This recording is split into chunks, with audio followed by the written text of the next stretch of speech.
बात दरअसल 1930 की है,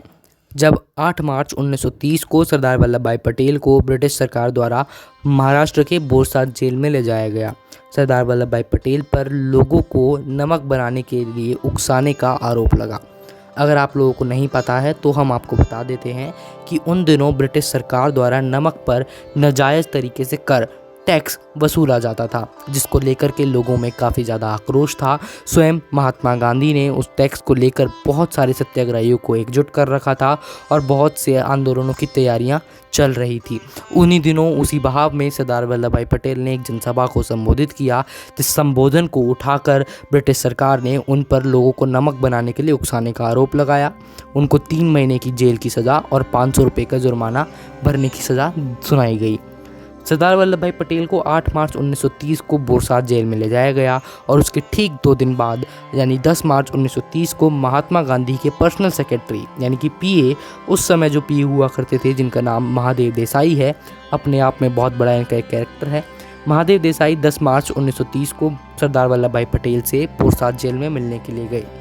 इस दिलचस्प किस्से में, इस दिलचस्प मुलाकात में हम आपको कुछ ऐसी बातें बताने जा रहे हैं जो आपने सरदार वल्लभ भाई पटेल के बारे में ना तो कहीं पढ़ी होंगी, ना ही आज से पहले कहीं सुनी होंगी। ये बातें आपको सरदार पटेल के सुदृढ़ चरित्र का एक जीता जागता सबूत देंगी। सरदार पटेल ने महादेव देसाई को बताया कि यहाँ पर मुझे एक सेल में रखा गया है, जिस सेल को रोज़ शाम को 5:30 बजे रात भर के लिए बंद कर दिया जाता है और रविवार को शाम को 3:30 बजे, यानी कि सरदार पटेल को हर दिन लगातार 3 महीनों के लिए शाम 5:30 बजे के बाद अंधेरे में रखा जाता था। महादेव देसाई ने पूछा कि आपको पढ़ने के लिए क्या चाहिए, तो सरदार पटेल ने बताया कि मेरे को पढ़ने के लिए तुलसीदास की रामचरितमानस और गीता इन लोगों ने दी हुई है। साथ ही में वो एक भजनावली चाहते थे जो उनको अभी नहीं मिल पा रही थी। महादेव देसाई ने सरदार वल्लभ भाई पटेल से जब उनके खान पान को लेकर प्रश्न किया तो उन्होंने मुस्कुराते हुए जवाब दिया और कहा कि मेरे खाने की चिंता आप ना करें, मैं 3 महीने तक हवा खाकर भी जिंदा रह सकता हूं। महादेव देसाई ने अपने किताब में और अपने एक संपूर्ण वाङ्मय में इस बात का जिक्र किया है कि सरदार वल्लभ भाई पटेल ने उनको बताया कि उनको जेल में ज्वार की रोटी, महाराष्ट्र में ज्वार की रोटी बहुत प्रचलित है, अगर आप महाराष्ट्र के एरिया से बिलोंग करते हैं तो जानते ही होंगे। ज्वार की रोटी दी जाती थी दाल के साथ। ज्वार की रोटी चबाने में थोड़ी सी कठिन होती है नॉर्मल आटे की रोटी के तुलना में। तो सरदार पटेल ने उनको बताया कि उनके दांत में दर्द होने के कारण, महादेव देसाई ने जब उनसे पूछा कि आपके दांत में दर्द है, आप इतने कष्ट में हैं, तो आप ज्वार की रोटी कैसे चबा लेते हैं, तो सरदार पटेल ने उनको मुस्कुराते हुए जवाब दिया कि मैं उस रोटी को पानी में भिगो देता हूँ। आधे घंटे बाद जब वो रोटी थोड़ी सी सॉफ्ट हो जाती है, मुलायम हो जाती है, तो मैं उसको बहुत आसानी से खा लेता हूँ। महादेव देसाई मुस्कुराए और बातचीत आगे बढ़ाई। वहाँ पर उस समय जेल के अधीक्षक और जेलर भी मौजूद थे, क्योंकि उनको कड़ा पहरा रखने की जिम्मेदारी दी गई थी। महादेव देसाई ने अपनी इस चर्चा में आगे सरदार वल्लभ भाई पटेल से पूछा कि उनके साथ यहाँ पर व्यवहार किस तरीके का किया जा रहा है, तो उन्होंने बताया कि जैसा एक आम कैदी के साथ किया जाता है वैसा ही मेरे साथ भी व्यवहार किया जा रहा है। बस यहाँ पर मुझे अपनी दाढ़ी बनाने के लिए उस्तरा नहीं दिया जाता है, साथ ही में गर्मियों के दिन में सोने के लिए बाहर परमिशन नहीं दी जाती है। जिस पर जेलर ने मुस्कुराते हुए कहा कि हम आपको उस्तरा दे सकते हैं, लेकिन जब आपको उस्तरे की ज़रूरत होगी तभी वो मिलेगा, आप उसको अपने पास नहीं रख सकते। सरदार पटेल ने एक बहुत ही रचनात्मक तरीके से मजाक के अंदाज में कहा था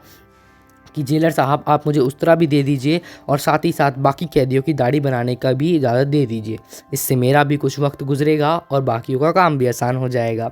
जेलर ने उसी मजाक के अंदाज में इस बात को ख़त्म करने के लिए कहा कि सर, हम आपको साबुन तो देंगे, लेकिन उस साबुन में खुशबू नहीं होनी चाहिए। ये बातें महादेव देसाई ने अपनी किताब में, अपने विभिन्न वाङ्मयों में, सरदार वल्लभ भाई पटेल की एक किताब है भारत विभाजन करके, उसमें भी इन सारी बातों का जिक्र आपको मिल जाएगा।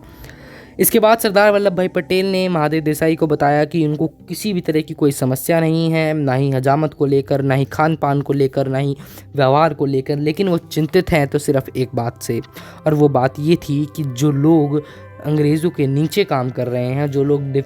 ब्यूरोक्रेट्स हैं, कर्मचारी हैं, जितने भी पदाधिकारी हैं, वो सब भारतीय हैं। और सरदार वल्लभ भाई पटेल ने कहा कि मैं तो एकता के लिए ही जीवन भर लड़ रहा हूँ, और अगर मैं इसी एकता को दरकिनार करके अपने ही लोगों से लड़ लूँगा तो मेरे सिद्धांत शर्मरा जाएंगे, मैं भला अपने लोगों से कैसे लड़ सकता हूँ। ये बातें आपको सरदार वल्लभ भाई पटेल की सुदृढ़ता का प्रमाण देती हैं और इस बात का एक प्रमाण देती हैं कि क्यों उनको लौह पुरुष कहा जाता है। कितना क्लियर इनका विजन था और कितनी क्लियर इनकी सोच थी। ये देश को एक रखना चाहते थे और उस एकता के लिए इन्होंने जेल में रहते हुए